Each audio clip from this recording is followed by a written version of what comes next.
Class 9। हम chapter number 2 start करेंगे, structure of atoms. ठीक है, केमिस्ट्री फर्स्ट चैप्टर जो था हमारा फंडामेंटल्स ऑफ केमिस्ट्री है। उसके डिस्कशन से पहले हमें स्ट्रक्चर ऑफ एटम्स के बारे में पता होना चाहिए कि एटम्स एक्चुअली में होता क्या है। ठीक है, तो ये आपका टॉपिक है, आपका है इंट्रोडक्शन है, theories related to structures of atoms है। मतलब आप पहले जो है इसकी बेसिक्स के बारे में पढ़ेंगे कि एटम्स जो है वो किन पार्टिकल से बना हुआ होता है और एटम्स का साइज जो है वो क्या होता है। तो सबसे पहले बेटा अगर हम देखें तो एटम्स जो है ये ड्राइव किया गया है फ्रॉम लैटिन वर्ड एटॉमस है, और atom derived from the Latin word atomos. ठीक है, ये एक लातीनी जुबान का लफ्ज है जिससे इसको ड्राइव किया गया है, जिसका मतलब होता है इंडिविजिबल पार्टिकल। इंडिविजिबल का मतलब क्या होता है कि दे कैन नॉट बी डिविजिबल, इसको आप डिवाइड नहीं कर सकते। एटम बेटा इतना स्मॉलेस्ट पार्टिकल होता है कि जितना ये मैंने डॉट लगाया है इससे भी स्मॉल पार्टिकल्स होते हैं। ठीक है, they can not be divisible, इनको हम डिवाइड नहीं कर सकते, मतलब इसको हम तोड़ नहीं सकते, इसकी ब्रेकडाउन नहीं कर सकते। एक हार्ड स्फीयर होता है एटम।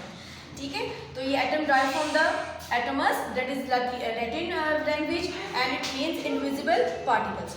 अगर नेक्स्ट अगर हम इसकी डेफिनेशन पर चलते हैं तो डिफरेंट साइंटिस्ट ने एटम्स के ऊपर काम किया है, जिनमें डेमोक्रेटिस का नाम है, गोल्डस्टेन है, जे थॉम्सन है। जब आप पेज नंबर 27 को इंट्रोडक्शन को डिस्कस करेंगे और उसकी स्टडी करेंगे तो आप सारे वहाँ पे साइंटिस्ट के नेम पढ़ेंगे जिन्होंने एटम के ऊपर जो है वो काम किया है। ऑल मैटर, सबसे पहले तो आपको बेटा मैटर का पता होना चाहिए कि मैटर जो है वो होता क्या है। Anything that has mass and occupy space, हर वो चीज़ जो जगह घेरती है और वजन रखती है वो क्या कहलाती है, मैटर कहलाती है। ठीक है, अब आप भी देखें, हम खुद भी एक मैटर है। चेयर, टेबल, हमारे इर्द गिर्द सराउंडिंग में जितनी भी आपको चीज़ें नजर आ रही हैं वो सारी की सारी मैटर है, because they can occupy space and they have a weight. तो सबको कोई ना कोई वजन और वो जगह घेरी है तो वो मैटर है। तो हम भी, इसका मतलब ये हुआ कि हम भी जो है वो एटम से मिलकर बने हुए हैं। All matter is made up of small, very small indivisible particles called atom. ठीक है, बहुत ही छोटे इंडिविजिबल पार्टिकल्स है जो कि डिविजिबल नहीं है, डिवाइड नहीं किया जा सकता, उन पार्टिकल से मिलकर बने और उन पार्टिकल्स को क्या नाम दिया जा रहा है, एटम्स का नाम दिया जा रहा है। ठीक है, अब एटम्स का, अब हम ये तो पता चल गया जी एटम है, लेकिन हमें एटम के अब स्ट्रक्चर को डिस्कस करना है कि एटम्स के अंदर भी जो है वो क्या चीज़ मौजूद होती है। तो इस पर भी गोल्डस्टेन और जे थॉम्सन ने वर्क किया और उन्होंने हमें ये बताया कि एटम जो ये कितना स्मॉलेस्ट पार्टिकल है, इस एटम के अंदर भी पार्टिकल्स मौजूद होते हैं। ठीक है, और उन पार्टिकल्स को नाम दे दिया गया सब एटॉमिक पार्टिकल्स का।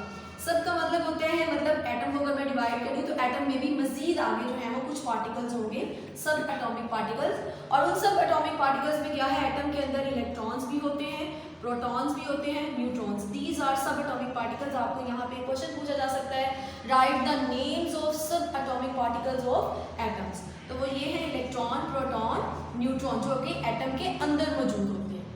ठीक है, अब हम जो है वो चलते हैं डाल्टन की थ्योरी के पास के। डाल्टन ने जो है वो इससे रिलेटेड क्या कहा है, तो डाल्टन ने जो थ्योरी दी है एटम की, उसने ये कहा कि atom is the hard dense sphere. Dense का मतलब होता है ये एक हैवी है और हार्ड सख्त है। ये atom is hard dense sphere है, छोटा सा, ये मतलब कि ये एक सर्कल सा स्फीयर टाइप ये बना हुआ है जो कि हार्ड है, they can not be break down. Atoms of the same elements are alike, इसका मतलब ये क्या है कि अगर मैं कहती हूँ जी मेरे पास ये कार्बन है तो कार्बन एक एलिमेंट है।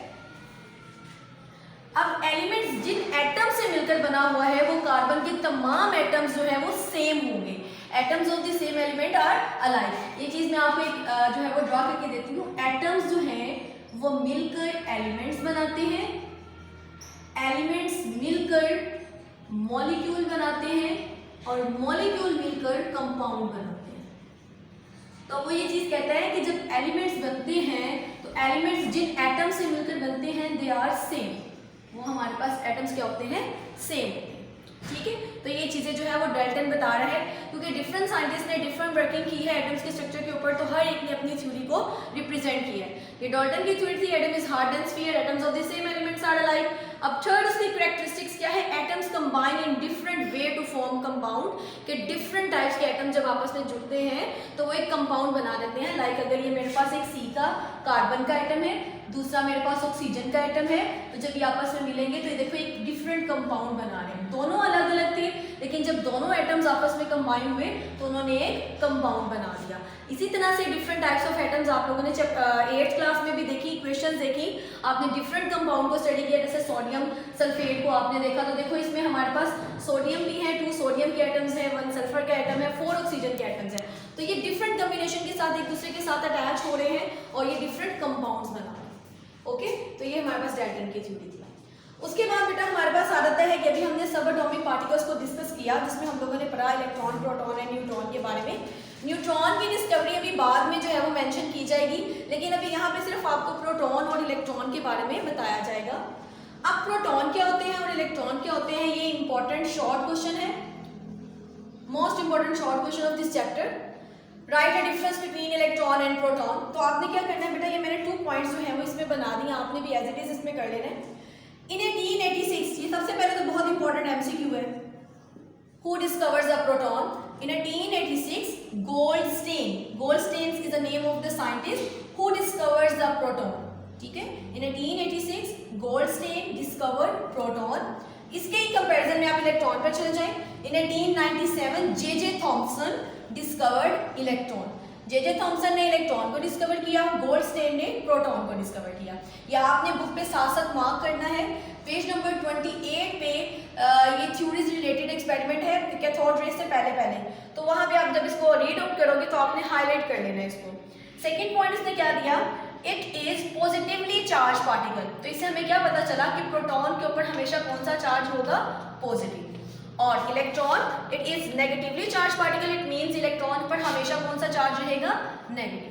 तो ये हमें किसने बताया, ये हमें जे थॉम्सन ने बताया, और प्रोटॉन के बारे में हमें किसने बताया, गोल्डस्टेन ने बताया। ठीक है, नेक्स्ट आगे जो है वो प्लम पुडिंग थ्योरी। ये भी बहुत इंपॉर्टेंट शॉर्ट क्वेश्चन है, define plum pudding theory. Plum जो है इसके बारे में भी आप जानते हो, प्लम आलू बुखारे को बोला जाता है, और पुडिंग भी जो एक स्टफ भरा जाता है किसी भी चीज़ के अंदर, स्टफिंग होती है, उसको हम जब वो पुडिंग कह रहे होते हैं। तो अब ये आपको एक वाटरमेलन नजर आ रहा है। ठीक है, ये वाटरमेलन देखो बेटा, ये आपके पास एक एटम की एग्जांपल है। Atom is a hard dense sphere. कि हमारे पास जो वाटरमेलन होता है वो एक हार्ड होता है, सॉफ्ट तो नहीं होता वाटरमेलन, वो हमारे पास एक हार्ड है। अब देखो इसकी जो आउटर कवरिंग है ये आपको ग्रीन से नजर आ रही है, ये आपको एटम के स्ट्रक्चर को डिस्कस कर रहा है कि ये हमारे पास एटम है। अंदर जो आपको नजर आ रहा है कि आप ये देखते हो कि एटम के अंदर जो है वो रेड पार्ट भी होता है वाटरमेलन में, और ब्लैक सीड्स होते हैं इसके अंदर। अब आप देखते हो कि जो सीड्स होते हैं वो इस रेड पुडिंग के अंदर, इसको मतलब हुआ कि ये जो मेरे पास है वो पुडिंग है, और इसको आप कंसीडर कर लो कि आपके पास प्लम है। वैसे भी जैसे जब हम केक खाते हैं तो केक के ऊपर भी आप देखते हो चेरीज जो है वो ऊपर इंसर्ट हुई होती है, उसके अंदर केक के अंदर इंसर्ट होती हैं। तो वो क्या है, एक प्लम पुडिंग की एग्जांपल होती है कि पुडिंग के अंदर जो है वो चीज़ें लगा दी जाती हैं। अब ये एक एटम है, ये जो रेड पार्ट आपको नजर आ रहा है ये इसमें प्रोटॉन है, डेट इज पॉजिटिवली चार्ज। और ये जो आपको अंदर सीड्स नजर आ रहे हैं ये इलेक्ट्रॉन है। इसका मतलब ये हुआ कि ये इलेक्ट्रॉन जो है वो इस पुडिंग के अंदर इंसर्ट हुए हुए हैं। ठीक है, अब इसकी डेफिनेशन को देखो तो वो क्या कहते हैं, एटम्स वर सॉलिड स्ट्रक्चर। एटम एक हार्ड सॉलिड सख्त स्ट्रक्चर होता है of positively charge with tiny, tiny का मतलब होता है छोटे, नेगेटिव पार्टिकल्स स्टक इनसाइड, मतलब वो उसके अंदर जो है वो धंसे हुए होते हैं। कौन धंसे हुए होते हैं, positively charge particle with tiny negative particle. जो टाइनी नेगेटिव पार्टिकल्स हैं वो स्टक हुए हैं इसके अंदर, और वो टाइनी नेगेटिव पार्टिकल्स आपके पास क्या है, सीड्स हैं, stuck inside the positively charge particle. तो ये हमारे पास जो थी वो प्लम पुडिंग की थ्योरी थी। इसके अलावा आप लोग अगर इसकी एग्जांपल लेना चाहते हो तो बेटा केक की एग्जांपल आपके पास बेस्ट है कि केक के ऊपर जो है वो नट्स जो है उसको इंसर्ट किया होता है। तो जो हमारे पास केक होता है, अगर उसकी जो नीचे प्लेट है केक की वो आपके पास एटम है, उसके ऊपर जो पुडिंग होता है केक वो आपके पास जो है वो प्रोटॉन है, और जो उसके ऊपर नट्स लगाए जाते हैं वो आपके पास इलेक्ट्रॉन। ठीक है, तो ये आपका टॉपिक था, इसको अपने ध्यान से सारा रीड आउट करना है ताकि जो भी कंफ्यूजन आप मेरे से सेपरेटली जो है कॉन्टेक्ट कर सकते हो, साथ साथ हाईलाइट करें। और जो नोटबुक पे आपने काम करना है, आपने इसमें प्रोटॉन इलेक्ट्रॉन का डिफरेंस लिखना है और डाल्टन की थ्योरी लिखनी है, ये इसकी कैरेक्टरिस्टिक्स है। ठीक है, आप यहाँ पे हेडिंग भी दे सकते हो कैरेक्टरिस्टिक्स की। और इसके अलावा आपने प्लम पुडिंग थ्योरी, तो ये 3 काम आपने करने हैं, एटम की डेफिनेशन, प्लम पुडिंग थ्योरी की डेफिनेशन, डाल्टन थ्योरी, और ये प्रोटॉन इलेक्ट्रॉन का